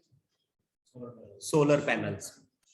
ठीक है, सोलर पैनल्स में एमरफस सिलिका को यूज किया जाता है, इसलिए यूज किया जाता है क्योंकि वो सबसे अच्छा फोटोवोल्टेइक मटेरियल है। ऐसा नहीं है कि सिर्फ सिलिका, एमरफस सिलिका ही फोटोवोल्टेइक मटेरियल है, और भी फोटोवोल्टेइक मटेरियल है, लेकिन वो सबसे अच्छा फोटोवोल्टेइक मटेरियल होता है। ठीक है, जिसका मतलब जो अच्छे क्वालिटी के सोलर पैनल्स हैं उनमें एमरफस सिलिका को यूज किया जाता है। ठीक है, ये मैंने ये इंफॉर्मेशन इसलिए लिखवा क्योंकि ये एनसीईआरटी में गिवन। अब इसके बाद देखो दो टर्म आते हैं कॉम्पिटिटिव एग्जाम के पॉइंट ऑफ व्यू से, नाम आपने सुने हुए हैं। एक तो होता है आइसोमर्फस सब्सटेंसेस, जिसके बारे में मैंने 11th में आपको बताया हुआ, और एक टर्म होता है पॉलीमर्फस सब्सटेंसेस। पॉलीमर्फ एंड आइसोमर्फ, ये टर्म यूज किए जाते हैं, पॉलीमर्फ एंड आइसोमर्फ। ये वैसा ही टर्म है जैसे कि हाइग्रोस्कोपिक, डेलिक्विसेंट और इफ्लोरोसेंट है, जो बार बार यूज होता है। एक सब्सटेंस है जो हाइग्रोस्कोपिक इन नेचर है, एक सब्सटेंस है जो डेलिक्विसेंट इन नेचर है, एक सब्सटेंस है जो इफ्लोरोसेंट इन नेचर है। अगर आप इस बात को नहीं समझोगे तो फिर आपको उस स्टेटमेंट का मतलब नहीं समझ में आएगा। स्टेटमेंट का मतलब नहीं समझ में आएगा, फिर आप क्वेश्चन को सॉल्व नहीं कर पाओगे। ठीक है ना, तो जैसे हाइग्रोस्कोपिक, डेलिक्विसेंट और इफ्लोरोसेंट टर्म होते हैं, वैसे मुझे आप में से कुछ लोगों का फेशियल एक्सप्रेशन देख करके ऐसा लग रहा है कि आपको पता नहीं, पता है, याद नहीं है लेकिन पढ़ाया हुआ है। किसी को याद है? हाइग्रोस्कोपिक, ई फ्लोरोसेंट। वो क्या करता है? लूज कर देता है। एक ऐसा क्रिस्टलाइन सॉलिड जो एयर के साथ एक्सपोज होने पे अपना वाटर ऑफ क्रिस्टलाइजेशन को पार्सली या कंप्लीटली लूज करता है, उसको हम क्या बोलते हैं? ई फ्लोरोसेंट। और बाकी में उल्टा होता है। ठीक है, एक ऐसा क्रिस्टलाइन सॉलिड जो एयर के साथ एक्सपोज होने पे एयर से मॉइस्चर एब्जॉर्ब करता है। ठीक है, जो एयर से मॉइस्चर एब्जॉर्ब करता है अगर उसको एयर के कांटेक्ट में लाते हैं तो उसको हम क्या बोलते हैं? हाइग्रोस्कोपिक या डेलिक्विसेंट। और अगर वो उल्टा अपना ही मॉइस्चर को लूज कर रहा है तो उसको क्या बोलेंगे? ई फ्लोरोसेंट। ठीक है, ये मैंने बताया था केमिकल इक्विलिब्रियम में। Chemical yes. हाँ, केमिकल इक्विलिब्रियम में बताया था एक प्रॉब्लम को सॉल्व करते हुए। याद आ गया? तो अब मैं यहां पे टर्म क्या यूज कर रहा हूं? आइसोमर्फ पॉलीमर। ठीक, थोड़ा सा ब्रीफ कर देता हूं क्योंकि अब टाइम है नहीं अपने पास। है टाइम? हाँ, कोई नहीं। तो देखो, जैसे एक टर्म होता है पॉलीमर्फ। पॉलीमर्फ क्या होता है? बोलते हैं कि एक ही सब्सटेंस है, ठीक है, एक ही सब्सटेंस है जिसका डिफरेंट स्ट्रक्चर है। एक ही सब्सटेंस के डिफरेंट स्ट्रक्चर है, जैसे एलोट्रॉप्स। एलोट्रॉप्स क्या होते हैं? एक ही एलिमेंट के डिफरेंट स्ट्रक्चर होते हैं, जैसे डायमंड, ग्रेफाइट, फ्यूलेरीन। ये क्या है? एलोट्रॉप्स। किसके? कार्बन के। मतलब ये क्या है? पॉलीमर्फ। ये क्या है? पॉलीमर्फ। बट ऐसा नहीं कि सारे पॉलीमर्फ एलोट्रॉप ही होते हैं। एलोट्रॉप तो एलिमेंट के होते हैं ना। एलोट्रॉप कंपाउंड के होते हैं क्या? कंपाउंड के एलोट्रॉप होते हैं या एलिमेंट के होते हैं? एलिमेंट का ही होता है एलोट्रॉप। ठीक है ना, जितने भी एग्जांपल आपको मिलेंगे सब एलोट्रॉप जो होते हैं वो एलिमेंट के एलोट्रॉप होते हैं। मतलब एलिमेंट के पॉलीमर्फ को क्या बोला जाएगा? एलोट्रॉप बोला जाएगा। लेकिन कंपाउंड के पॉलीमर्फ को एलोट्रॉप नहीं बोला जाएगा, उनको सिर्फ पॉलीमर्फ ही बोला जाएगा। ठीक है, जैसे आइस है, लिक्विड वाटर है और वाटर वेपर है। तीनों तो H2O से बने हैं ना, लेकिन इंटरनल स्ट्रक्चर तीनों का अलग अलग है। तो वो क्या है? पॉलीमर्फ। क्या आप उनको एलोट्रॉप बोल सकते हो? नहीं बोल सकते। समझ आ रहा है? अब जैसे आपके पास है जिप्सम, ठीक, जिप्सम है, और आपके पास है पीओपी। जिप्सम और पीओपी है तो दोनों कैल्शियम सल्फेट के form. Water of crystallisation change होता है, इसका मतलब वो क्या है? पॉलीमर। देखो, polymorphous substances. Polymorphous substances, POLYMORPHOUS, polymorphous substances.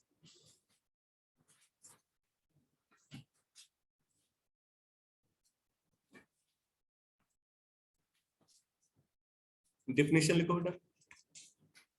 Different structural arrangement, different structural arrangement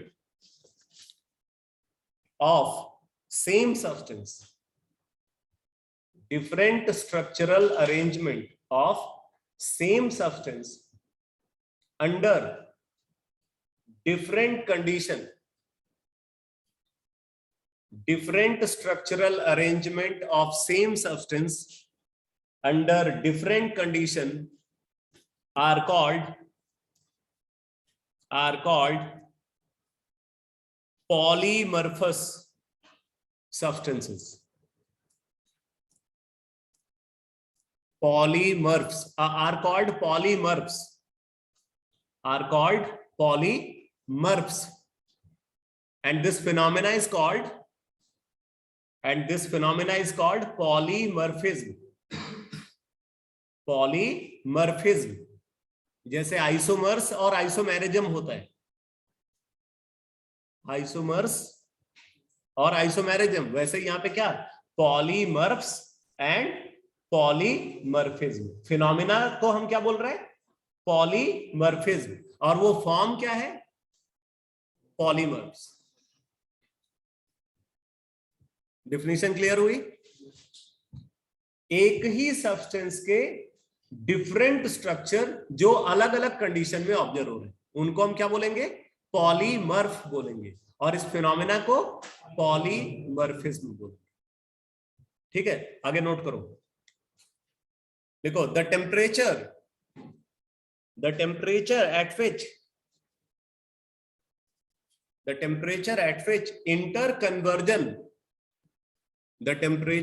which interconversion of polymorph takes place. The temperature at which interconversion of polymorph takes place. The temperature at which interconversion of polymorph takes place is called transition temperature. Is called transition temperature. Is called transition temperature.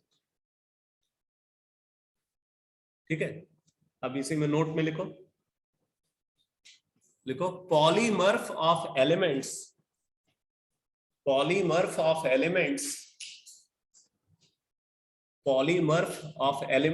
are called allotropes. Polymorph of elements are called allotropes. But polymorph of compound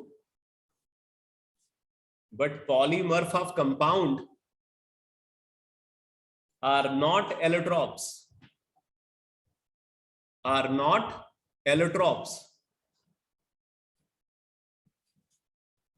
तो अब बताओ बेटा,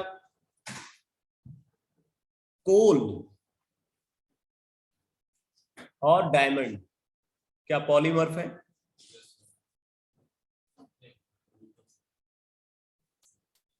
कोल and diamond क्या पॉलीमर्फ है? ये allotropes. अरे कोल जो है एमरफस फॉर्म होता है कार्बन का, कोल हो गया, चारकोल हो गया, कोक हो गया, ये क्या है? कोक मतलब वो कोक नहीं पता चला कार्बन पी रहे हो तो coal, coke and charcoal, they are amorphous form of carbon.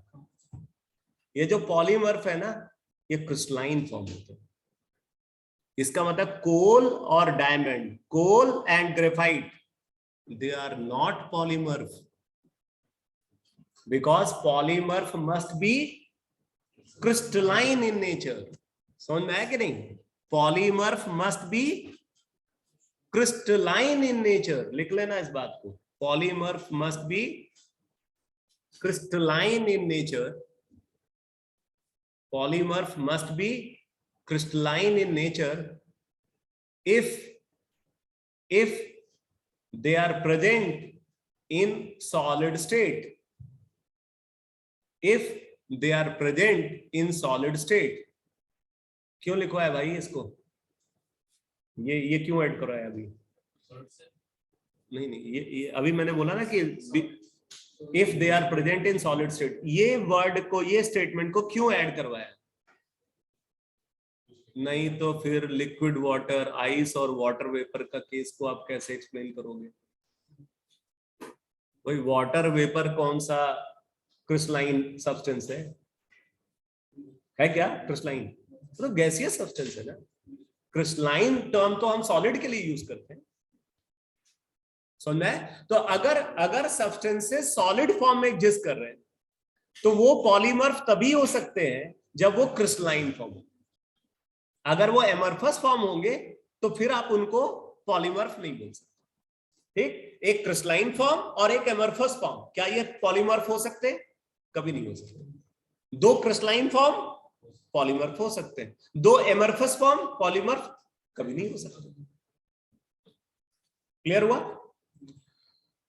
तो अब आप नोट कर लो, कुछ एग्जांपल नोट कर लो, लिख लो। For example diamond, graphite and fullerene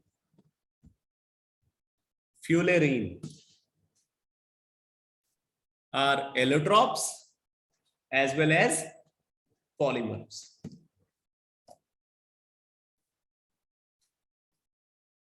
Allotropes as well as polymers. फिर लिखो ice, liquid water, ice, liquid water and water vapor are polymorphs only. Polymorphs only. ठीक है। इसी तरीके से एक सब्सटेंस होता है ये Na2SO4.10H2, ठीक है, इसको बोलते हैं ग्लोबस सॉल्ट। ग्लोबस सॉल्ट, ठीक है, ये 32.4 डिग्री सेंटीग्रेड पे कन्वर्ट हो जाता है एनहाइड्रस सोडियम सल्फेट। ठीक, ये एनहाइड्रस सोडियम सल्फेट में कन्वर्ट हो जाता है 32.4 डिग्री सेंटीग्रेड पे। तो ये जो टेम्परेचर है, इस टेम्परेचर को हम क्या बोलेंगे यहाँ पे? Transition temperature. ये टेम्परेचर ट्रांजिशन टेम्परेचर।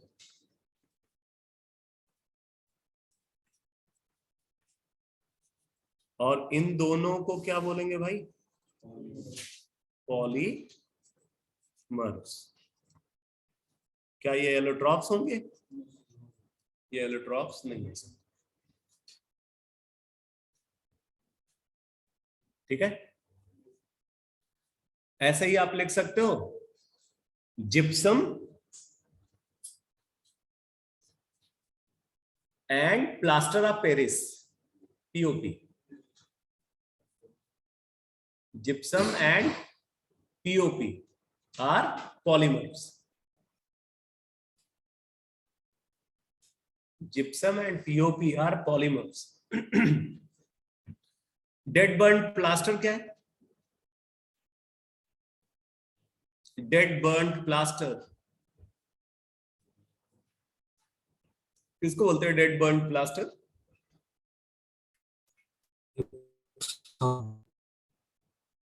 हाँ बोलो बोलो बेटा बोलो। जिप्सम। जिप्सम को डेड बर्न प्लास्टर बोलते हैं।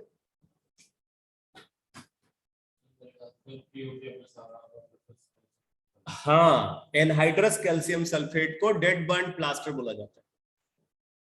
एनहाइड्रस कैल्शियम सल्फेट को डेड बर्न प्लास्टर बोला जाता है। एस ब्लॉक का नोट्स चेक करो, उसमें मिलेगा आपको।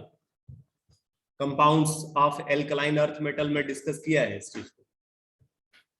ठीक है, तो जिप्सम क्या हो गया? CaSO4 twice H2O, POP CaSO4 half H2O, और dead burn plaster anhydrous calcium sulphate. ये तीनों क्या है? पॉलीमर्स। यहाँ पे दो ट्रांजिशन टेम्परेचर डिफाइंड होंगे। एक ट्रांजिशन टेम्परेचर होगा बिटवीन जिप्सम एंड पीओपी, और एक ट्रांजिशन टेम्परेचर होगा between POP and dead burn plaster. आ गया समझ में? तो ये तो बात हो गई पॉलीमर्फस सब्सटेंसेस की। फिर बात आती है आइसोमर्फस सब्सटेंसेस की। हेडिंग नोट करो, नेक्स्ट क्लास में डिस्कस करेंगे आइसोमर्फस सब्सटेंसेस। आइसोमर्फस सब्सटेंसेस क्या जानते हो वैसे आप?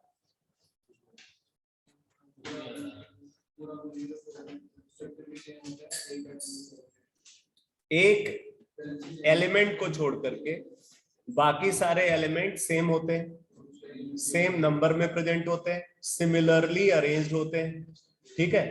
इसलिए ये डिफरेंट सब्सटेंसेस, आइसोमॉर्फस सब्सटेंसेस क्या है? डिफरेंट सब्सटेंसेस हैं जिनका सेम स्ट्रक्चर होता है। अब देखो एकदम उल्टी बात है, उधर क्या बोला? सेम सब्सटेंस का डिफरेंट स्ट्रक्चर, और यहां पे क्या है? डिफरेंट सब्सटेंसेस का same structure with some condition, ठीक है। तो इसको नेक्स्ट क्लास में डिस्कस करेंगे। तो अब जरा मुझे डीपीपी देना भाई।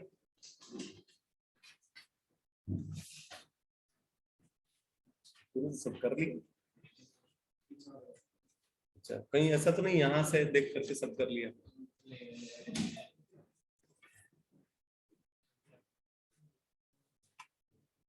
वो काम मत करना, ठीक है, ईमानदारी से ट्राई करना, क्योंकि मैं वजह बता रहा हूं आपको, इस पार्ट पे क्वेश्चन जो है ना बहुत रेयरली मिलते हैं, ये प्रीसियस है, जैसे बोलो एंटीक पीस होता है ना ये वैसा ही है, क्योंकि अब आप दूसरा क्वेश्चन ढूंढना शुरू करोगे नहीं मिलेगा। तो इसमें अब आप देखो, अभी आप कुछ एक कर सकते हो तो बेटर होगा ना, बेटर होगा आप जो है इसको कल की क्लास के बाद जो है अटेम्प्ट करो। कल की क्लास के बाद, पहली क्लास थी तो कल की क्लास के बाद जो है आप ये पूरा अटेम्प्ट कर सकते हो। इसमें 2 क्वेश्चन ऐसे आए हुए हैं जो एडवांस लेवल क्लास में डिस्कस होंगे, तो उसका कॉन्सेप्ट जो है एडवांस लेवल क्लास में डिस्कस होगा। एडवांस लेवल क्लास की भी तो इंपॉर्टेंस होनी चाहिए, ठीक है। तो एक क्वेश्चन नंबर 11 और क्वेश्चन नंबर 15 ये वही सॉल्व कर पाएगा जो एडवांस लेवल क्लास को अटेंड करेगा। मेडिकल स्टूडेंट्स के लिए नॉट रिक्वायर्ड, ठीक है ना। तो आप क्वेश्चन छोड़ देना, कोई दिक्कत नहीं, ये मिल प्लेसेस का कॉन्सेप्ट है।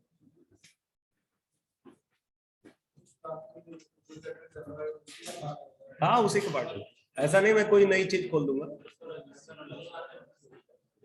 रजिस्टर अलग मत लगाना, इसी में उसको ऐड कर लेना, कॉन्सेप्ट अलग होंगे, नए कॉन्सेप्ट होंगे।